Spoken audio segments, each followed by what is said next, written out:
జగిత్యాల జిల్లా పులాసలో గల ఉత్తర తెలంగాణలోని ఏకైక ప్రాంతీయ వ్యవసాయ పరిశోధన సంస్థలో రైతులు, శాస్త్రవేత్తలతో నువ్వుల పంటపై చర్చాగోష్ఠి నిర్వహించారు. పులాస ప్రాంతీయ వ్యవసాయ పరిశోధన స్థానం ఏడీఆర్ గాదే శ్రీనివాస్ తెలిపారు. Indian oil seed produce export promotion council వాళ్ళు మరియు అదేవిధంగా జబల్పూర్ నుంచి మనకు ఈ నువ్వుల పంట పరిశోధన సంబంధించినటువంటి వాళ్ళు మరియు హైదరాబాద్లోని నూనె గింజల పరిశోధనా స్థానానికి సంబంధించిన డైరెక్టర్ వీళ్ళు ముగ్గురు ఈ మూడు ఇన్స్టిట్యూషన్స్ కొలాబరేషన్తో మనము ప్రొఫెసర్ జయశంకర్ తెలంగాణ రాష్ట్ర వ్యవసాయ విశ్వవిద్యాలయం ప్రాంతీయ వ్యవసాయ పరిశోధనా స్థానంలో ఈ కార్యక్రమాన్ని నిర్వహిస్తున్నాము.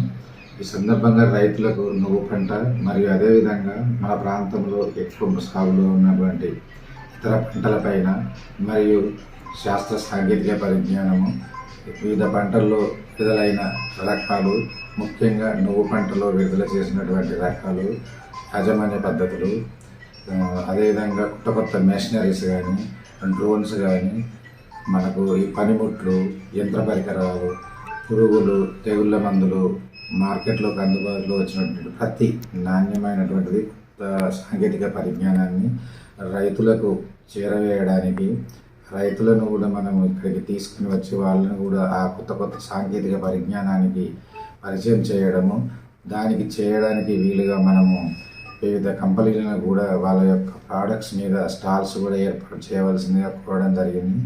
దాదాపుగా రేపు మనము 40 నుంచి 50 స్టాల్స్ వరకు కూడా ఏర్పాటు చేయడం జరుగుతూ ఉంది. దీంతోపాటు ఇతర శాస్త్రవేత్తలు కూడా, ప్రధాన శాస్త్రవేత్తలు కూడా మనకు వచ్చి రైతులకు వాళ్ళ సందేహాలకు కూడా సమాధానాలు ఇవ్వడం జరుగుతుంది. సో ఈ విధంగా రేపు 10వ తారీఖు నాడు మన ప్రాంతీయ వ్యవసాయ పరిశోధన స్థానంలో ఈ కార్యక్రమాన్ని నిర్వహిస్తున్నాము. కాబట్టి రైతులు దయచేసి ముఖ్యంగా నువ్వులు మరియు ఇతర నూనె గింజల మీద ఆసక్తి గలవారు పార్టిసిపేట్ చేసి వాళ్ళ యొక్క సమస్యలను నివృత్తి చేసుకోవాలని కోరడం జరుగుతూ ఉంది. ముఖ్యంగా ఏంటంటే మన భారతదేశానికి సంబంధించినప్పుడు నువ్వులు అనేది చాలా ప్రధానమైన పంట. నూనె గింజలలో ఇప్పుడు మనకు నూనె గింజల యొక్క ఉత్పత్తి కూడా తక్కువగా ఉంది. అదేవిధంగా నువ్వులు ప్రధానమైనది. ఆరోగ్యపరంగా చూసినా, ఏ రకంగా చూసినా నువ్వులు మనకు చాలా ప్రధానమైన పంట.